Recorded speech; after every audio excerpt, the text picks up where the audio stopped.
Point number 3, the government may on the recommendations of the council by notification specify category of supply of goods or services. Underline जरूर कर लेंगे, notify यानी specify notification के through specify करना category of supply of goods और services और both the tax on which shall be paid on reverse charge basis by the recipient of such goods और services और both and all the provisions of this act. ढंग से सुनेंगे. And all the provisions of this act apply to such recipient as if he is the supplier of goods और services, as if he the person liable for paying the tax in relation to the supply of such goods or services or both. आप मेरे दुकान में सामान खरीदने आए, government को genuine लगता है कि आपसे टैक्स ले, अब आप हमें मेरा पैसा देंगे और आप गवर्नमेंट के खाते में वो टैक्स का अमाउंट जमा करेंगे डायरेक्ट. उस पर्पस के लिए अब आपको मान लिया जाएगा कि you are the supplier of goods और सप्लायर ऑफ सर्विसेज और जो प्रोविजन मेरे ऊपर लगने चाहिए वो प्रोविजन अब आपके ऊपर लगेंगे. अब एक नई कहानी आई है, एक जीएसटी में एक नया घुमावदार मोड़ आया है और इसमें बहुत ही ज़्यादा कंट्राडिक्शन आने वाले हैं. वो है आपका पॉइंट नंबर 4. फर्स्ट टाइम आप भी सुनेंगे और समझेंगे कि कितना रोचक और एडवेंचरर रहेगा हमारा ये जर्नी जब इसका प्रैक्टिकल इम्प्लीकेशंस आएगा तब की बात करता हूं. यह है पॉइंट नंबर 4. हल्के में लेने की जरूरत नहीं है. पॉइंट नंबर 4 में मजा आएगा जब हम लोग गवर्नमेंट की इस सिस्टम को देखने की कोशिश करेंगे कि गवर्नमेंट आखिर टैक्स कैसे कलेक्ट करेगी. Is it clear? जरा देखा जाए. इम्पोज और कलेक्शन सिस्टम इन्होंने बना दिया. Point number 4. अब इसमें गवर्नमेंट करेगी क्या, देखते हैं, अभी बाद में डिस्कस करते हैं. करना क्या है क्या इसमें.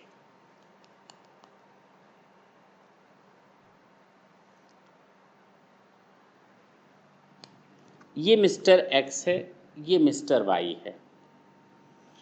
ये मान लेते हैं he is also person, company वगैरह कुछ भी हो, लेकिन ये टैक्सेबल पर्सन है और ये नॉन टैक्सेबल यानी कि non registered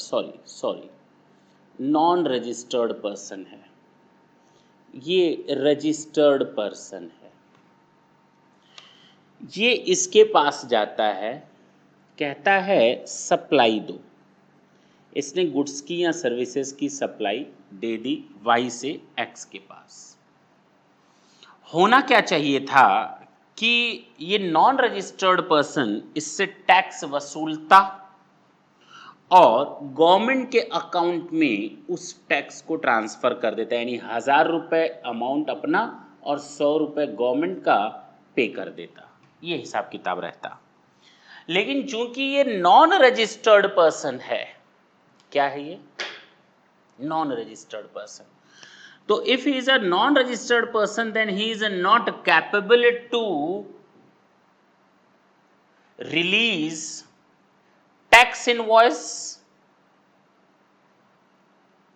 as well he has no any right to collect the amount of tax. Is it clear? हाँ सर, ये तो बिल्कुल सही बात है. But he is non registered person. Now the liability to make the payment of tax is to be done on the person who is registered and who is the receiver of the goods.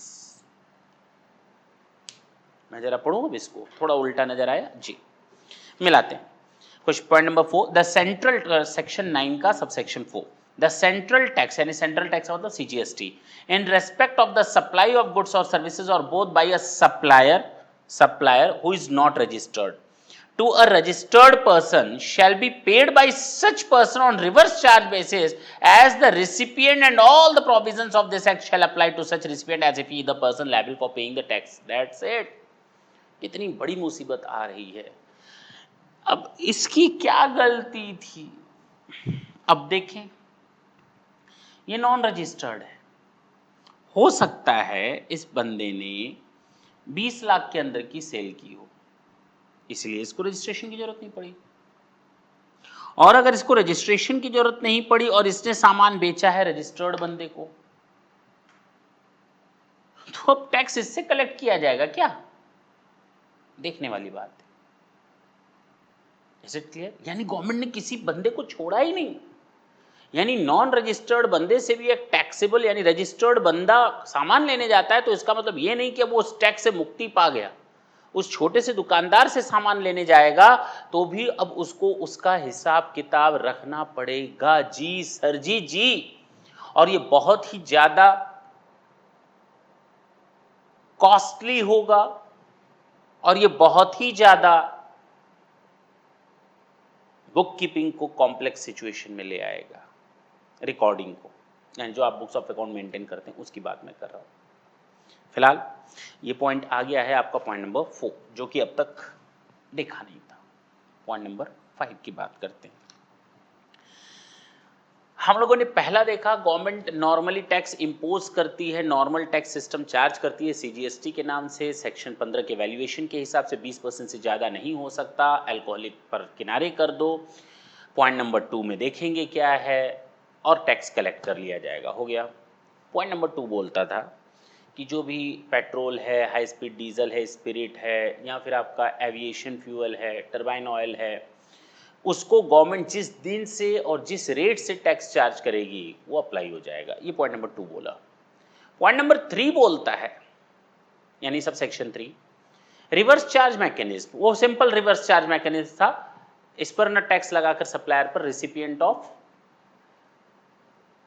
Supply of goods और services वाले पर charge कर लिया गया। लेकिन जो point number 4 एकदम नया आया है, सब सेक्शन 4, कि अगर कोई बंदा जो रजिस्टर्ड है और नॉन रजिस्टर्ड से माल खरीदता है, तो जो रजिस्टर्ड खरीदने वाला बंदा है, he is needed to pay the amount of GST to the government. जी। पॉइंट नंबर 5 मैंने इंपॉर्टेंट टू नोट दे रखा है, उसको एक बार आप देख लेंगे। पॉइंट नंबर 5, द गवर्नमेंट में ऑन द रिकमेंडेशन, ये किसके लिए है? ये ई कॉमर्स ऑपरेटर्स के लिए है। उबर, ओला, फ्लिपकार्ट, अमेजन, क्या हैं ये सब? ये आपके ई कॉमर्स हैं। आपको टिकट बुकिंग करवानी है, मेक माई ट्रिप पर जाएंगे, ई कॉमर्स ऑपरेटर। आपको कोई सामान खरीदना है, ऑनलाइन शॉपिंग करनी है, फ्लिपकार्ट पर चले गए, अमेजन पे चले गए, वहाँ से सामान ले लिया, ई कॉमर्स ऑपरेटर। ये जो ई कॉमर्स ऑपरेटर हैं बहुत ज़्यादा सेल करते हैं, ये सेल बढ़ती जा रही है। और चूंकि इसका एक्चुअल में रिकॉर्ड गवर्नमेंट को हिसाब नहीं पता चलता था और गवर्नमेंट को लाखों करोड़ों रुपए की टैक्स का चूना लगाया जाता था, तो गवर्नमेंट ने एक हिसाब बना दिया और ई कॉमर्स के लिए पूरा एक अलग सिस्टम सेक्शन 52 बनाया है, टैक्स कलेक्टेड एट सोर्स। मैंने क्या बोला? सेक्शन 52 बनाया ही इसी के लिए गया है। नाम तो हेडिंग है चैप्टर की टैक्स कलेक्टेड एट सोर्स, लेकिन अंदर जो पूरा डिस्क्रिप्शन दिया हुआ है जीएसटी एक्ट 2017 में, वो पूरा का पूरा ई कॉमर्स ऑपरेटर के ऊपर है। उसमें शायद मेरे हिसाब से 13 या 14 पॉइंट हैं। Section 52 sub section 1 2 3 4 5 6 7 8 9 10 11 12 13 14, might be 14 या 13 पॉइंट्स हैं, 13 या 14 में कोई एक है। इतनी पॉइंट है सेक्शन 52 में, देखा जाएगा उसको भी, उसकी भी हम लोग स्टडी करेंगे, मजा आएगा।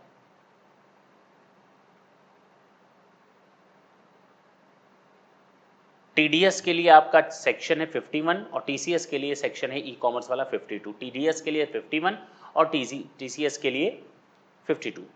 भगवान को प्रसाद चढ़ाते हैं, भोग लगाया जाता है, तो 51 वो भोग लगाया गया, कुछ पैसा काट लिया गया, that is TDS and TCS 52। TDS section 51 and TCS 52।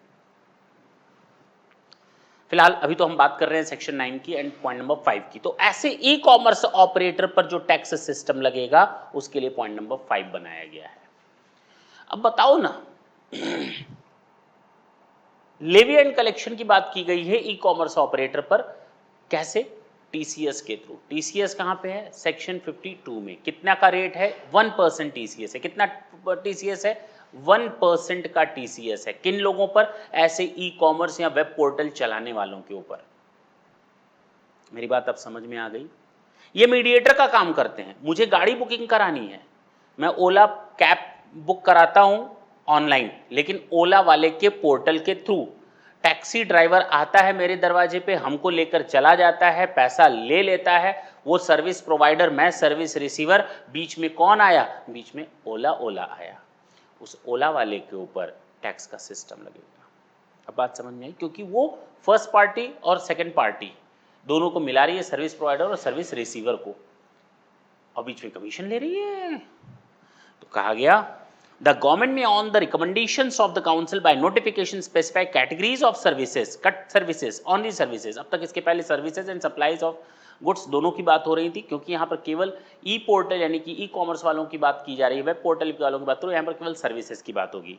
Specify category of services, the tax on intra-state supplies of it shall be paid by the electronic commerce operator if such services are supplied through it, and all the provisions of this act shall apply to such e-commerce operator as if he is the supplier liable to make the payment of tax in relation to the supply of services. That's it.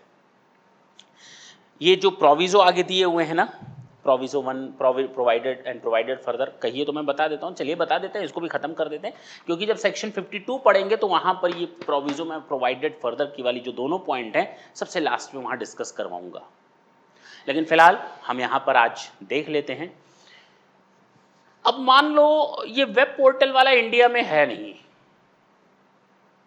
तो कोई agent तो होगा उसका, जो mediator, जो यहाँ जिस office से गवर्न कर रहा होगा, उस एजेंट को पकड़ो, उससे टैक्स कलेक्ट करवाओ। लेकिन ना तो अब कॉमर्स ई कॉमर्स ऑपरेटर जिसको हम ऑपरेटर करेंगे, ना तो उसका फिजिकल प्रेजेंस है और ना उसका कोई एजेंट है इंडिया में। तो गवर्नमेंट ने कहा काम करना है ना तुमको, उसने हाँ करना है, तो एक एजेंट यहाँ अपॉइंट कर दो, उसके बाद तुम काम करो। ये सेकंड प्रोवाइडेड फर्दर, मैं पढ़ूँ अब इसको, हो गया। Provided that where an electronic commerce operator doesn't have a physical presence in the taxable territory, any person representing such electronic commerce operator for any purposes in the taxable shall be liable to pay tax. Means he'll be treated as an agent of the operator if there is no any physical availability of any office of the e-commerce operator. Then in that case, the person who is actively engaged on behalf of e-commerce operator, then he'll be treated as an agent of that particular e-commerce operator and he'll be liable to pay the amount of tax. अब American company है, उसका यहाँ agent भी नहीं है और वहीं पर वेब पोर्टल पर बैठे बैठे वो ट्रीटमेंट कर रहे हैं सारा, तो गवर्नमेंट ने उसको मना किया, भैया तेरा एजेंट नहीं है, तू अमेरिका में बैठ करके कमीशन भी खा रहा है, सारा कुछ हो जा रहा है। तो कहा गया ना ऐसा नहीं होगा, एक काम कर, तू यहाँ पर एक एजेंट फिक्स कर, बिना उसके काम नहीं हो पाएगा। Doesn't have a representative in the set territory and doesn't have a physical presence in India यानी taxable territory, such electronic commerce operator shall appoint a person in the taxable territory for the purpose of paying the amount of tax. That's it. अब जो last एक important point मैं आपको बताने जा रहा हूं, हो गया, topic is over, section 9 is completely over. 5 point देखिए हम लोगों ने, ई कॉमर्स ऑपरेटर तक आते आते हम लोग के 5 पॉइंट हो गए थे। क्या देखा था हम लोगों ने? सेक्शन 9 में नॉर्मली आप सामान खरीदने आते हो, आप हमें टैक्स देते हो, मैं गवर्नमेंट को टैक्स पे कर देता हूँ, that is a normal levy and collection. Collection government अपनी कन्वीनियंसी के हिसाब से करती है। जो सीजीएसटी के लिए पॉइंट नंबर 1 में बताया गया, वो सीजीएसटी के लिए यानी एसजीएसटी जोड़ दें तो टैक्स रेट डबल हो जाएगा, 20 का मैक्सिमम 40% हो जाएगा। वैल्यूएशन जो किया जाएगा सेक्शन 15 के हिसाब से किया जाएगा, अल्कोहलिक लिकर को छोड़ दिया जाए जो बेसिकली कंजम्पशन बाय ह्यूमन होगा। Point number 2, high speed diesel petrol की बात की गई थी, एविएशन फ्यूल और टर्बाइन ऑयल की बात की गई थी, तो उस केस में कहा गया कि जैसा कि गवर्नमेंट डिसाइड करेगी डेट एंड रेट, उस दिन से टैक्स लगेगा। Point number 3, reverse charge mechanism. Point number 4, अगर कोई बंदा जो टैक्सेबल है सप्लाई ऑफ गुड्स लेता है या सप्लाई ऑफ सर्विसेज लेता है नॉन रजिस्टर्ड से और खुद रजिस्टर्ड है, तो इस रजिस्टर्ड वाले को सरकार को टैक्स देना पड़ेगा। पॉइंट नंबर 5 मैंने बताया ई कॉमर्स ऑपरेटर के ऊपर, समझ में आया होगा क्यों।